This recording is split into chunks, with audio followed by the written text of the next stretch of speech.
राधे राधे दोस्तों, जैसा कि आप जानते हैं सन 2025 में वट सावित्री का जो व्रत है वह थोड़ा संदेशजनक है कि 26 को वट सावित्री का पूजन होगा या फिर 27 को होगा। तो आइए जानते हैं कि सन 2025 में वट सावित्री का व्रत किस दिन किया जाएगा। वट सावित्री का जो व्रत है वह बहुत ही कल्याणकारी है। सुहागवती स्त्रियों को यह व्रत अवश्य करना चाहिए। आइए जानते हैं सबसे पहले कि आखिर यह संदेह क्यों बना हुआ है कि वट सावित्री का व्रत 26 तारीख को किया जाए या 27 तारीख को। देखिए, अमावस्या तिथि 26 तारीख को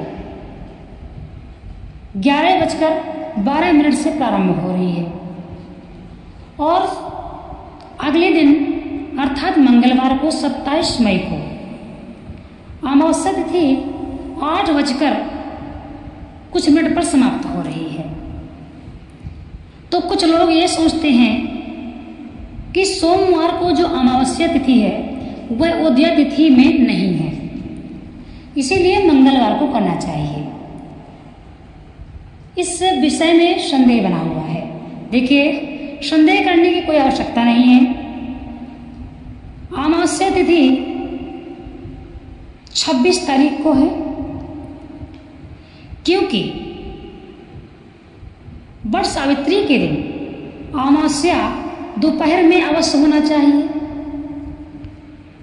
तो दोपहर में तो सोमवार को ही रहेगी अमावस्या, क्योंकि अगले दिन अर्थात 27 मई को मंगलवार को अमावस्या तिथि 8 कुछ मिनट पर ही समाप्त हो रही है, तो दोपहर तक नहीं जा रही। यदि मंगलवार को अर्थात 27 मई को अमावस्या दोपहर तक यानी 12 बजे तक होती तो फिर वट सावित्री का पूजन सभी को मंगलवार के दिन अर्थात 27 मई को ही किया जाता है। इसलिए संदेह ना करें, संशय ना करें। सभी को वट सावित्री का जो व्रत है सोमवार को 26 मई को करना है। अब एक और उलझन में सभी पड़े हुए हैं कि इस बार वट सावित्री का जो व्रत है वह सोमवार को पड़ रहा है, अर्थात जो अमावस्या है वह सोमवार को पड़ रही है, यानी सोमवती अमावस्या। तो क्या वट सावित्री का पूजन और सोमवती अमावस्या की पूजन दोनों करना चाहिए या एक करना चाहिए? इस विषय को लेकर बहुत ही उलझन बनी हुए हैं। तो उलझन की जरूरत नहीं है, हम आपको समझा देते हैं। सोमवती अमावस्या की भी आप पूजा करें। सबसे पहले आपको क्या करना है, अपने घर में जो भी आप शिवलिंग के सामने अपने हाथ में चावल लेकर पुष्प लेकर संकल्प करें, अपना नाम और अपना गोत्र बोल दें कि मैं वट सावित्री का पूजन प्रभु करने जा रही हूँ और जो भी मेरी गलतियाँ हों क्षमा करें। इस प्रकार से आप पहले संकल्प कर लें। इसके बाद में आपके घर में, आपके घर के आसपास या मंदिर पर वट वृक्ष अर्थात बरगद का वृक्ष होगा। तो चाहे तो आप पहले बरगद के वृक्ष में पूजा कर लें और चाहे तो आप पहले पीपल की, लेकिन पूजन की जो विधि है वह अलग अलग होगी। वट सावित्री का जो व्रत है उसमें माता सावित्री की पूजा होती है। उस दिन वट वृक्ष में ब्रह्मा विष्णु महेश लक्ष्मी सबका वास होता है, शिव पार्वती का वास होता है। और जब सुहागवती महिलाएं पूजन करती हैं तो भगवान का आशीर्वाद मिलता है। तो यदि आपके घर के आसपास पहले पीपल का वृक्ष है तो आप पीपल के वृक्ष की पूजा कर लीजिए। यदि वट वृक्ष है तो आप वट वृक्ष की पूजा कर लीजिए। विधि आपको मालूम होगी। सोमवती अमावस्या की जो पूजा है वो पीपल में होती है, आप सभी को पता होगा। और वट वृक्ष यानी कि वट सावित्री का जो व्रत है वह वट वृक्ष में पूजा होती है।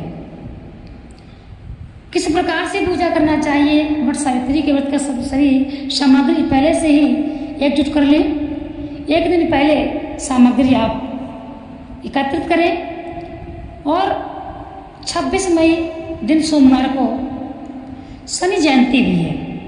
जो भी पितृ शांति के लिए पूजन करना चाहते हैं उनको भी सोमवार को ही 26 मई को ही करना चाहिए, क्योंकि 26 मई को अमावस्या दोपहर में है और 27 मई को दोपहर में नहीं है।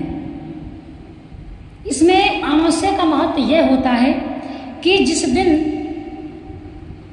वट सावित्री का पूजन हो उस दिन अमावस्या दोपहर तक अवश्य होना चाहिए। बहुत से अभी ऐसे भी हैं जो मंगलवार को करने वाले हैं और बहुत से महिलाएं सोमवार को करने वाली हैं, परंतु हम भी सोमवार को ही करेंगे। इसीलिए आप सभी सोमवार को करें। मंगलवार को जब अमावस्या 8:30 बजे से ही समाप्त हो रही है, दोपहर तक नहीं पहुंच रही है, तो आप सोमवार को ही करें। बहुत ही अच्छा योग बना हुआ है।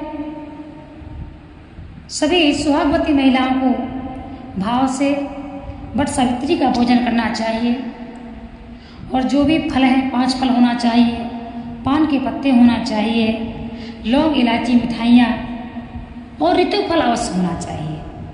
वट सावित्री के व्रत में ऋतु फल अवश्य होना चाहिए।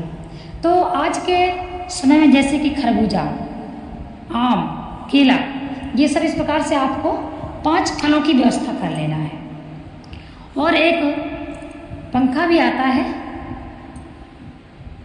तो आप 1 या 2 पंखे ले लें और अच्छे तरह से पात्र को सजा करके उसमें पूजन की सारी सामग्री लेना चाहिए। चने भी रात में भिगोना चाहिए तथा जो भी पूजन की सामग्री है, घी का दीपक है, धूप है, आप सभी जानते हैं, सब सामग्री आप एकत्रित करके और शुद्ध जल लेकर के उसमें गंगा जल मिला लें और वट वृक्ष के नीचे जाएं। वट वृक्ष के नीचे शुद्धता सफाई अच्छे से कर लें।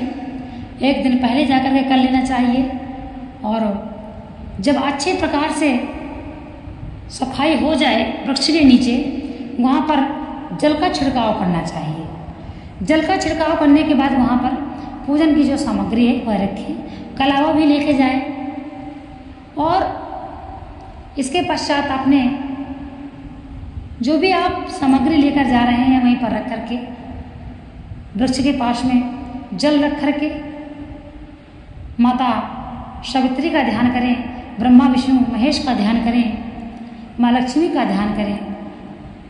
ध्यान करके इसके पश्चात आप जल से स्नान करवाएं।